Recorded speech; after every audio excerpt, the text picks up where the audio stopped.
अस्सलाम वालेकुम students, hope so कि आप सब लोग खैरियत से होंगे। अच्छा बच्चे, आज की क्लास के अंदर जो चीज़ हम लोगों ने देखनी है वो हम लोगों ने ये देखना है कि पाइथन की लास्ट क्लास के अंदर मैंने आपको पाइथन की बेसिक डेटा टाइप्स बताई थी। उनमें से जो मैंने आपको डेटा टाइप्स बताई थी, एक मैंने आपको पाइथन की बेसिक डेटा टाइप बताई थी, वो आपको मैंने बताया था प्रिंट क्या होता है, इनपुट क्या होता है, टाइप्स क्या होती हैं और डेट एंड टाइम्स क्या होती है।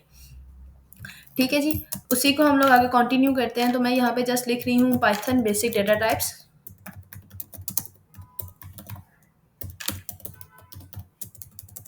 तो पाइथन की बेसिक डेटा टाइप्स के अंदर अगर मैं चलूँ तो सबसे पहले मैं अगर प्रिंट की बात करूँ तो मैंने आपको प्रिंट के बारे में बताया था कि प्रिंट की स्टेटमेंट हम लोग यूज़ करते हैं, या प्रिंट का जो भी बिल्ट इन फंक्शन है ये हम तब यूज़ करते हैं जब हम लोगों को कोई भी स्टेटमेंट एज आ आउटपुट शो करनी हो। ठीक है, जब भी हमें कोई भी स्टेटमेंट एज आ आउटपुट शो करनी है तो हम लोग क्या करते हैं, अपने प्रिंट की स्टेटमेंट को यूज़ करते हैं। ठीक है, सेकंड हमारे पास आता है इनपुट का फंक्शन। इनपुट का फंक्शन हम लोग यूज़ करते हैं जब भी हमें कोई भी डेटा यूज़र से गेट करना हो।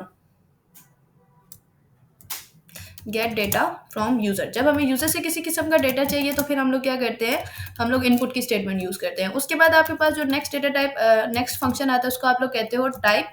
टाइप का फंक्शन हमें ये डिफाइन करता है कि आपका डेटा किस टाइप का है। ठीक है, जैसे कि मैंने आपको बताया हुआ है कि आपका डेटा डिफरेंट कैटेगरीज के अंदर डिवाइड होता है, तो आपकी जो टाइप का फंक्शन है वो डिफाइन करता है कि ये वाला डेटा किस कैटेगरी से बिलोंग करता है। ठीक है, तो किसी भी डेटा की डेटा टाइप चेक करने के लिए हम लोग to check data type of data,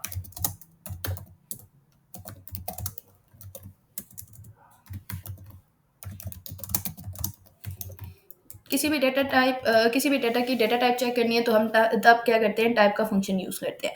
अभी टाइप के फंक्शन को ही हम थोड़ा सा आगे लेके चलते हैं। तो हमारे पास two types of data types होती हैं।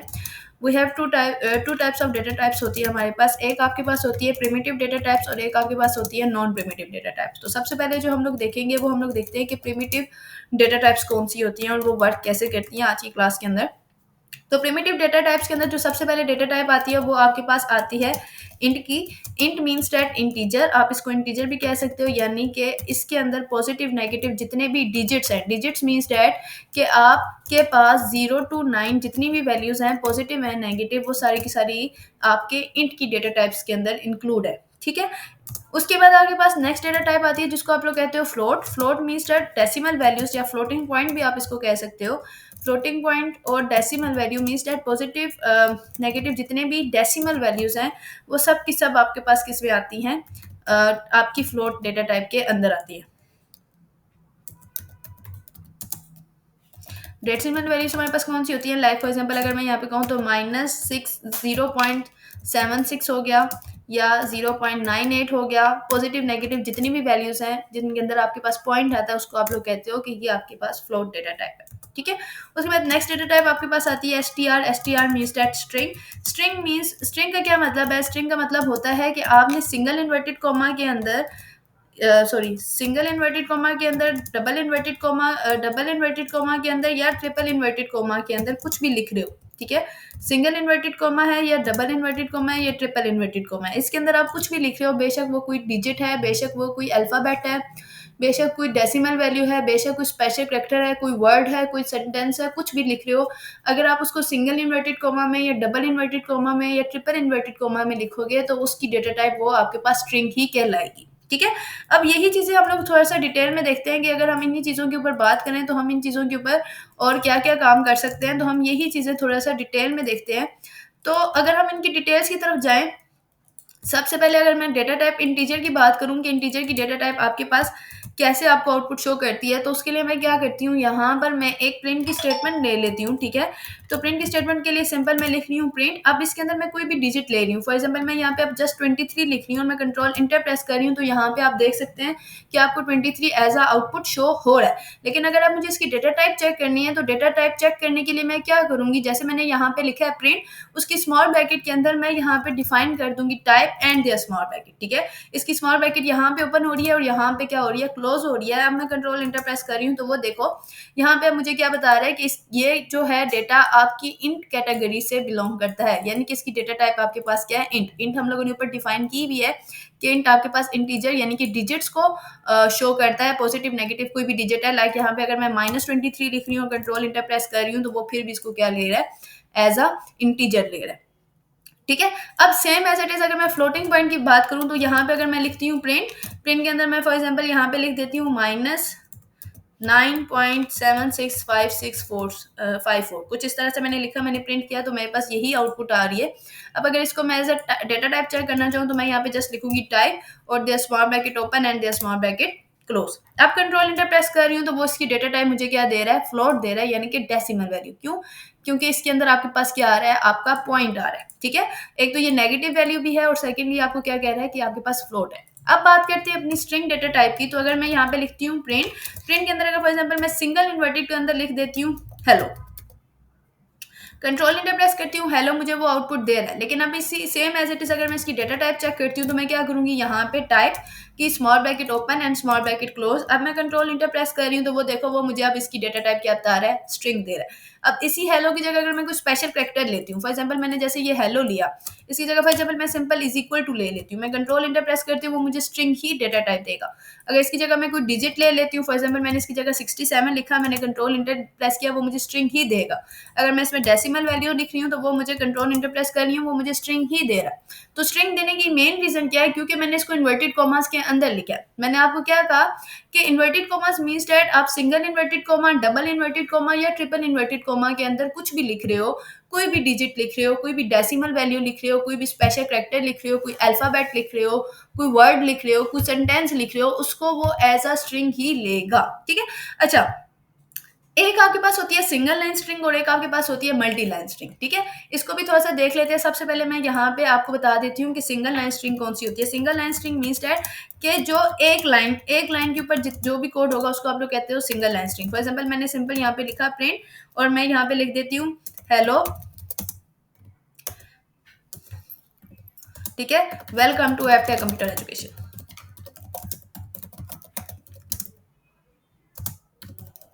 ठीक है जी, मैंने यहाँ पे एक स्टेटमेंट लिखी, ये मेरे पास सिंगल लाइन स्ट्रिंग है, मैं इसको रन कर रही हूँ, वो मुझे रन करके दे रहा है। लेकिन अगर मैं इसको मल्टी लाइन में लिखती हूँ, ठीक है, मैं यहाँ पे लिखती हूँ hi my name is Aima and I live in Rawalpindi. मैंने ये स्टेटमेंट लिखी है। अब ये मल्टी लाइन स्ट्रिंग्स है, मतलब एक लाइन से ज्यादा की स्ट्रिंग है। ठीक है, और यहाँ पे मैं लिख देती हूँ today is Monday. For example मैं कुछ ज्यादा लाइनें लिख देती हूँ यहाँ पे। अब मैं कंट्रोल इंटर प्रेस कर रही हूँ तो वो देखो यहाँ पे वो मुझे एरर दे रहा है, और वो एरर क्या दे रहा है, unterminated string literal detect at line 2। वो मुझे ये कह रहा है कि आपकी लाइन 2 के ऊपर अनटर्मिनेटेड स्ट्रिंग जो है वो इम्प्लीमेंट आ रही है, इसका एरर आ रहा है। अब यहीं पे जैसे मैंने single double inverted comma use किया, यहाँ पे मैं ट्रिपल इन्वर्टेड कॉमा यूज करती हूँ 1 2 3। ठीक है, ये 3 ओपन एंड क्लोज, इसको मैंने यहाँ से कंट्रोल एक्स किया और कंट्रोल एक्स करने के बाद अब मैं यहाँ पे क्या कर रही हूँ, इसको कंट्रोल भी कर रही हूँ। अब मैं कंट्रोल इंटर प्रेस करती हूँ तो ये देखो वो सेम एज इट इज मुझे लिख के दे रहा है। अब मैं इसको, अगर आप चाह रहे होगे कि यहाँ पे ये गैप आ रहा है एक्स्ट्रा, तो ये इसके लिए आप सिंपल क्या करोगे, इस पूरी की पूरी स्टेटमेंट को प्रिंट के नीचे लिख लो ऐसे, इसको भी। अब कंट्रोल इंटर प्रेस करो तो ये आपके पास एक ही लाइन के अंदर पूरा का पूरा टेक्स्ट आ गया। ठीक है, तो इस तरह आप क्या कर सकते हो कि आप अपनी सिंगल लाइन स्ट्रिंग को आप इसको सिंगल लाइन स्ट्रिंग, अब तो इसको आप सिंगल लाइन स्ट्रिंग नहीं कहोगे, बल्कि अब इसको आप क्या कहोगे कि आपके पास कौन सी स्ट्रिंग है, मल्टी लाइन स्ट्रिंग है। ठीक है जी, तो ये आपके पास डेटा टाइप्स थी। मैं हम लोगों ने आज नॉन प्रिमिटिव डेटा टाइप्स देखी, जिसके अंदर मैंने आपको बताया इंटीजर क्या होता है, फ्लोट क्या आता है, स्ट्रिंग क्या होता है। अच्छा, यहाँ तक तो हमें ये समझ आ गया कि आपका डेटा सेव कैसे होता है, कि आप अपने डेटा को कैसे यूज कर सकते हो। लेकिन हम सबको पता है कि जब भी हम लोग कोई भी प्रोग्रामिंग के अंदर काम करते हैं, कोई भी डेटा यूज करते हैं, वो डेटा पीछे जाकर एक मेमोरी के अंदर जो है वो स्टोर हो जाता है। ठीक है, तो इट्स मींस दैट मैंने यहाँ पर इस नोटबुक के ऊपर जितना भी टेक्स्ट लिखा है, जितनी भी मैंने प्रिंट की स्टेटमेंट यूज किए हैं, 3 ये स्टेटमेंट्स यूज किए हैं, एक ये स्टेटमेंट यूज किया है, तो मैंने यहाँ पे जितना भी डेटा लिखा है वो पीछे जाकर मेरी मेमोरी में जो है वो स्टोर हो चुका है। लेकिन अगर मैंने यही डेटा दोबारा यूज करना है, यानी कि जो डेटा मैं अपनी मेमोरी में स्टोर कर चुकी हूँ, मैं उसको दोबारा रिकॉल करना चाह रही हूँ या उसको मैं दोबारा यूज करना चाह रही हूँ, तो मैं कैसे करूंगी। ऑफ कोर्स मेमोरी में आपको तो नहीं पता कि मेमोरी में वो किस एड्रेस पे, किस लोकेशन पे, किस जगह पे जाके स्टोर हुआ है। ठीक है, तो आप इस डेटा को दोबारा रिकॉल नहीं कर सकते, इस डेटा को दोबारा रीयूज नहीं कर सकते। अब अगर आपने अपने डेटा को दोबारा रीयूज करना है तो उसके लिए आपको क्या करना पड़ेगा, स्पेसिफिकली कोई ना कोई एड्रेस देना पड़ेगा। ठीक है, तो एड्रेस हम किस फॉर्म में देते हैं, वेरिएबल्स की फॉर्म में देते हैं। किसी भी डेटा को आप डिक्लेयर असाइन कर दो कोई भी वेरिएबल, तो वो जो वेरिएबल होगा वो आपके डेटा का एक प्रॉपर एड्रेस बन जाएगा, जिसके थ्रू आप लोग क्या करते हो, काम करते हो। ठीक है, तो हम ये थे कि आप किसी भी डेटा को कोई भी वेरिएबल असाइन कर दो तो वो उसका प्रॉपर एक एड्रेस बन जाता है। वेरिएबल्स है क्या, वेरिएबल्स के रूल्स ऑफ नेमिंग वेरिएबल्स क्या, हम लोग ये चीज़ देख लेते हैं। तो सबसे पहले हम लोग देख लेते हैं वेरिएबल। तो आपको कंफर्म हो गया होगा, वेरिएबल्स मीन्स दैट किसी भी डेटा को कोई भी एड्रेस देना हो या कोई भी लोकेशन देनी हो तो वो थ्रू हम लोग वेरिएबल्स के ही देते हैं। अब हम लोग बात करते हैं variables, rules of naming variables के, ठीक है। तो मैं यहाँ पर एक कैप्शन दे देती हूँ, रूल्स ऑफ नेमिंग वेरिएबल्स, ठीक है जी। और इसको हम लोग मार्क डाउन कर देते हैं ताकि आपका ये सही से आइडेंटिफाई हो जाए। तो सबसे पहला फर्स्ट रूल के ऊपर मैं बात करती हूँ। तो फर्स्ट रूल क्या है कि आपका वेरिएबल नेम के अंदर आप सिर्फ और सिर्फ ये 3 चीज़ें यूज़ कर सकते हो। एक आप अल्फ़ाबेट यूज़ कर सकते हो, डिजिट यूज़ कर सकते हो, डिजिट्स, और एक स्पेशल कैरेक्टर। सिर्फ और सिर्फ एक आपके पास स्पेशल कैरेक्टर है जिसको आप लोग कहते हो अंडरस्कोर, ठीक है। या तो आप लोग वो यूज कर सकते हो। स्पेशल कैरेक्टर आप कौन सा यूज कर सकते हो? अंडरस्कोर, ठीक है। Underscore as a special character आप लोग क्या कर सकते हो? यूज कर सकते हो। सेकंड रूल क्या है? सेकंड रूल आपके पास ये है कि आपका वेरिएबल नेम स्टार्ट विद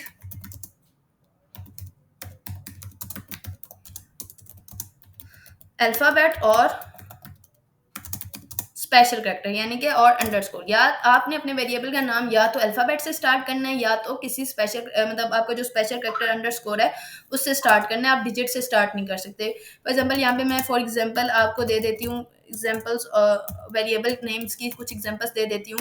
सबसे पहले वैलिड वेरिएबल्स बता देती हूँ कि इसमें से वैलिड वेरिएबल नेम कौन से हैं और अनवैलिड वेरिएबल्स नेम कौन से हैं।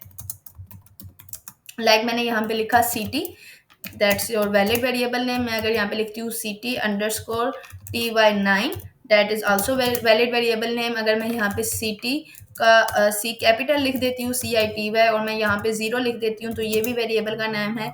अगर मैं ये लिख देती हूँ अंडरस्कोर ct तो ये भी वैलिड वेरिएबल का नेम है, ठीक है। अच्छा, याद एक बात यहाँ पे याद रखिएगा। देखिए अब यहाँ पे क्या है कि मैंने एक जगह पे कैपिटल अल्फाबेट यूज किया और एक जगह पे स्मॉल अल्फाबेट्स यूज किए, upper case and lower case use किया। तो याद रखिएगा हर अपर केस का आस्की कोड डिफरेंट होता है और लोअर केस का आस्की कोड डिफरेंट होता है। तो ये आपके पास सब डिफरेंट वेरिएबल्स हैं, ठीक है। इनको आप एक वेरिएबल नहीं कह सकते, ठीक है। तो अब मैं यहाँ पे इनवैलिड वेरिएबल्स आपको बता देती हूँ कि इनवैलिड वेरिएबल्स कौन कौन से होते हैं।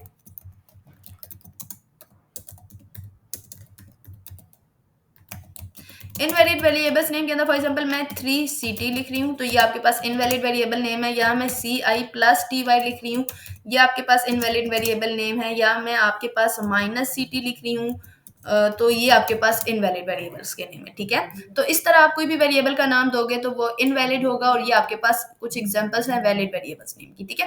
तो अब हम लोग साइंटिक्स देख लेते हैं कि हम अपने वेरिएबल्स को नाम कैसे देते हैं। साइंटिक्स हम लोग देख लेते हैं वेरिएबल्स को असाइन कैसे करते हैं, ठीक है। तो सबसे पहले मैं यहाँ पे एक हेडिंग दे देती हूँ साइंटिक्स की। तो साइंटिक्स के लिए सबसे पहले आपको क्या करना पड़ता है, आप एक तरफ लिखते हो वेरिएबल नेम, फिर आप बीच में असाइनमेंट ऑपरेटर, इसको हम इन फ्यूचर आगे डिस्कस करेंगे कि असाइनमेंट ऑपरेटर क्या होते हैं और कैसे होते हैं। अभी यहाँ तक आपको जस्ट यहाँ पे एक एक्सप्लेन कर देती हूँ कि इज इक्वल टू आपके पास एक असाइनमेंट ऑपरेटर है, ठीक है। Variable name is equal to आगे इसकी वैल्यू, ठीक है। तो ये इसका साइंटिक्स है किसी भी वेरिएबल को सॉरी किसी भी डेटा को वेरिएबल नेम देने का। यहाँ पे मैं वेरिएबल यूज करती हूँ ct और मैं यहाँ पे यूज कर देती हूँ ct इज इक्वल टू, और साथ में मैं क्या कर देती हूँ इस ct को वैल्यू दे देती हूँ रावलपिंडी, ठीक है। तो ये जो चीज मैंने की है, ये मैंने क्या किया, ct as a variable name मैंने लिखा, बीच में असाइनमेंट ऑपरेटर और रावलपिंडी। और रावलपिंडी क्योंकि हमारे पास एक डेटा है, तो डेटा हमारे पास क्योंकि ये अल्फाबेटिकली डेटा है तो इसको हम लोग क्या कहते हैं, ये हमारे पास स्ट्रिंग है, दैट्स व्हाई मैंने इसको क्या किया, डबल इन्वर्टेड कॉमा के अंदर लिखा, ठीक है। तो ये कुछ रूल्स है नेमिंग वेरिएबल्स के, ठीक है। अब मैं इसको जरा आगे आपको थोड़ा सा और एक्सप्लेन कर देती हूँ कि ये और काम कैसे करेगा। तो इसमें थोड़ा सा हम लोग वो ले आते हैं ताकि ये हमें पता चलता जाए। Valid variables name, invalid variables name and then their syntax. उसके बाद आपके पास साइंटिक्स में variable name is equal to value and ct control enter press किया तो ये कुछ इस तरह से अब आपके पास इसकी आउटपुट आ गई है, ठीक है। अब यहाँ पे मैं एक वेरिएबल बनाती हूँ, जैसे मैंने ct के नाम से वेरिएबल बनाया तो मैंने यहाँ पे लिया ct इज इक्वल टू, अब मैं इसके अंदर डेटा डाल रही हूँ, डेटा में मैं डाल रही हूँ रावलपिंडी, ठीक है। उसके बाद मैं क्या कर रही हूँ, सिंपल प्रिंट कर रही हूँ, प्रिंट, और प्रिंट के अंदर अब मैं यहाँ पर जस्ट क्या लिखूंगी, वेरिएबल का नाम लिखूंगी ct। अब मैं कंट्रोल इंटर प्रेस कर रही हूँ तो वो देखो वो मुझे अब आउटपुट में रावलपिंडी दे रहा है, ठीक है। याद रखिएगा कि वेरिएबल का नेम आप कभी भी इसके अंदर नहीं लिखते, इन्वर्टेड कॉमास के अंदर नहीं लिखते, विदाउट इन्वर्टेड कॉमास ही लिखते हो। अब देखो यहाँ पे मैंने प्रिंट सिटी किया, वो मुझे यहाँ पे रावलपिंडी दे रहा है। अब यही मैंने इसी जो मैंने डेटा यूज किया रावलपिंडी, इसको मैंने रिकॉल करना है या री यूज करना है, तो मैं इसको कहीं पे भी री यूज कर सकती हूँ। लाइक फॉर एग्जाम्पल यहाँ पे ऊपर जाके मैं, जैसे मैंने यहाँ पे प्रिंट टाइप किया, यहाँ पे अगर मैं लिख दूँ प्रिंट, और प्रिंट के आगे मैं वेरिएबल का नाम दे दूँ डेट इज योर सिटी, ठीक है। मैं कंट्रोल इंटर कर रही हूँ, तो ये देखो सिटी के अंदर क्या वैल्यू पड़ी हुई थी, रावलपिंडी, उसने मुझे यहाँ पर वो चीज प्रिंट करके दे दी। इट्स मीन्स दैट कि अब आप अपने डेटा को कहीं पे भी री यूज इजीली क्या कर सकते हो, कर सकते हो, ठीक है। तो ये अब हमारे पास नेक्स्ट क्या चीज आती है, हमारे पास नेक्स्ट ये चीज आती है कि आपके वेरिएबल्स के मेथड कौन कौन से हैं। आपके पास टू टाइप्स ऑफ मेथड्स होते हैं, टू टाइप्स ऑफ वेरिएबल्स के मेथड्स होते हैं। वो वेरिएबल्स के मेथड देख लेते हैं कि कौन कौन से होते हैं। सबसे पहले आपके पास वेरिएबल का मेथड होता है जिसको आप लोग कहते हो वेरिएबल डिक्लेरेशन, ठीक है जी। वेरिएबल डिक्लेरेशन, वेरिएबल डिक्लेरेशन के अंदर क्या होता है कि आप वेरिएबल का नाम भी खुद देते हो, वेरिएबल की वैल्यू भी खुद देते हो। लाइक फॉर एग्जांपल मैं यहाँ पे वेरिएबल बना रही हूँ एज का, ठीक है। मैंने एज लिखी, एज इज इक्वल टू इसकी वैल्यू भी मैं फॉर एग्जांपल 25 खुद दे रही हूँ। तो यहाँ पे देखो मैंने वेरिएबल का नाम भी खुद बनाया और उसकी वैल्यू भी मैंने क्या किया, खुद दिया। एज अ प्रोग्रामर मैं वेरिएबल भी खुद बना रही हूँ, उसकी वैल्यू भी खुद दे रही हूँ, तो उसको आप लोग कहते हो कि ये आपके पास वेरिएबल डिक्लेरेशन है, ठीक है। सेकेंड मेथड आपके पास आता है जी वेरिएबल इनिशियलाइजेशन।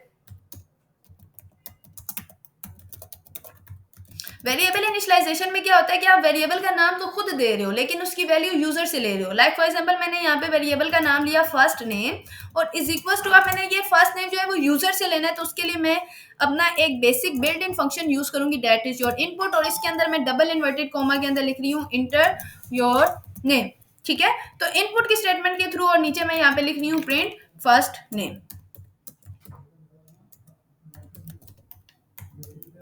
ठीक है। तो वेरिएबल इनिशियलाइजेशन में क्या होता है, वेरिएबल का नाम तो आप खुद देते हो लेकिन उसकी वैल्यू आप किससे लेते हो, यूजर से लेते हो। तो ये आपके पास एक variable initialization and variable declaration की क्या थी, ये दो आपके पास मेन मेथड्स होते हैं जो आप अपनी प्रोग्रामिंग लैंग्वेज के अंदर यूज करते हो वेरिएबल्स के लिए।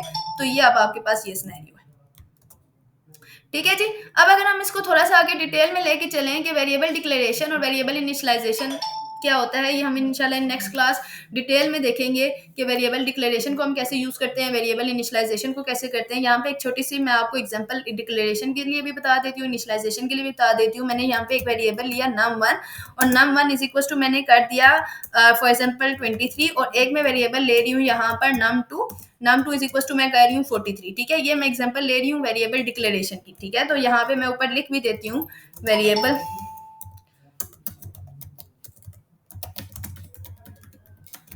रिलेशन, ठीक है। अब num1 num2 मैंने दे दिया, अब सब जस्ट मैंने प्रिंट करना है, तो प्रिंट में मुझे इनका सम चाहिए, तो मैं क्या लिखूंगी num1 प्लस num2, ठीक है। जैसे ही मैंने कंट्रोल इंटर किया तो उसने मुझे आउटपुट में क्या दे दिया 66, ठीक है। अब यहाँ पे क्या किया, मैंने वेरिएबल डिक्लेरेशन यूज किया। वेरिएबल डिक्लेरेशन कैसे यूज किया है कि मैंने वेरिएबल का नाम भी खुद दिया, उसकी वैल्यू भी खुद दी है, ठीक है, और नीचे मैंने उन दोनों का सम कर दिया। अब ऐसे ही अगर मैं वेरिएबल इनिशियलाइजेशन की बात करूं, तो वेरिएबल इनिशियलाइजेशन में मुझे क्या करना पड़ेगा, वेरिएबल इनिशियलाइजेशन में मैं same as it is variable ले लेती हूँ num1 is equal to input, और इसकी वैल्यू मैं क्या कहती हूँ, यूजर से कहती हूँ इंटर योर वैल्यू, ठीक है जी। सेम एज इट इज मैं एक और वेरिएबल ले लेती हूँ यहाँ पे num2, और इसके लिए भी मैं यही स्टेटमेंट यूज करती हूँ इनपुट इंटर योर वैल्यू, ठीक है जी। अब अगर मैंने इसको प्रिंट करना है, तो प्रिंट करने के लिए मैं क्या करूंगी, प्रिंट num1 प्लस num2। अब कंट्रोल इंटर प्रेस कर रही हूँ, अब वो मुझसे वैल्यू ले रहा है। फॉर एग्जांपल मैं फर्स्ट वैल्यू दे रही हूँ 23 और सेकंड वैल्यू मैं दे रही हूँ उसको 10। तो ये देखो वो मुझे जो आउटपुट दे रहा है वो दे रहा है 2310, दैट इज रॉन्ग। सम तो ऐसा नहीं आना चाहिए, सम तो मेरे पास 43 आना चाहिए। ऐसा क्यों है, इसलिए है कि जब भी आप यूजर से वैल्यू लेते हो पाइथन के अंदर, वो उसको बाय डिफॉल्ट स्ट्रिंग, उसकी डेटा टाइप जो होती है वो स्ट्रिंग होती है, ठीक है। आप कोई भी डेटा ले रहे हो, कोई भी वैल्यू यूजर से ले रहे हो, तो बाय डिफॉल्ट उसकी डेटा टाइप स्ट्रिंग होगी। अगर आपको इंटीजर में डेटा लेना है यूजर से या फ्लोट में डेटा लेना है यूजर से, तो आपको क्या करना पड़ेगा, उसको डिफाइन करना पड़ेगा, उसको वो चीज एक्सप्लेन करनी पड़ेगी कि आपको इस डेटा टाइप का डेटा चाहिए। तो उसके लिए आपको क्या करना पड़ेगा, जैसे यहाँ पे आपने इनपुट लिखा, इससे पहले आप डिफाइन कर दोगे कि किस डेटा टाइप का डेटा चाहिए। मुझे इंटीजर में चाहिए, तो मैं यहाँ पे साथ में क्या लिख दूंगी, इंट लिख दूंगी। सेम एज इट इज यहाँ पे भी मुझे इंटीजर में डाटा चाहिए, तो मैं यहाँ पे क्या लिख दूंगी, int and their small bracket open and their small bracket close. Control enter press किया, अब मैं सेम एज इट इज 2310 दे रही हूँ, तो अब देखो वो मुझे 33 सेम आंसर दे रहा है। ठीक है, याद रखिएगा इंटीजर और फ्लोट में आपको डेटा चाहिए तो देन आपको ये काम करना है। अगर आपको बाय डिफॉल्ट ही स्ट्रिंग में ही चाहिए तो आपको डेटा टाइप डिफाइन करने की जरूरत नहीं है। और ये जो हम लोगों ने यहाँ पर ये काम किया है, इसको हम लोग एक और नाम भी देते हैं, और उसको हम लोग नाम देते हैं टाइप कास्टिंग का। ठीक है, तो ये आज का लेक्चर था। होप सो कि आप लोगों को अच्छे से समझ आई होगी। किसी भी बच्चे को कोई भी कंफ्यूजन होती है इससे रिलेटेड तो वो मेरे से डिस्कस कर सकता है, वो मेरे से पूछ सकता है। होप फॉर आपको इससे रिलेटेड जो भी अपनी प्रैक्टिस करें, जो भी आपको इशू आता है देन आप लोग मेरे से डिस्कस करें। ठीक है बच्चा, have a good day everyone, take care, अल्लाह हाफिज़।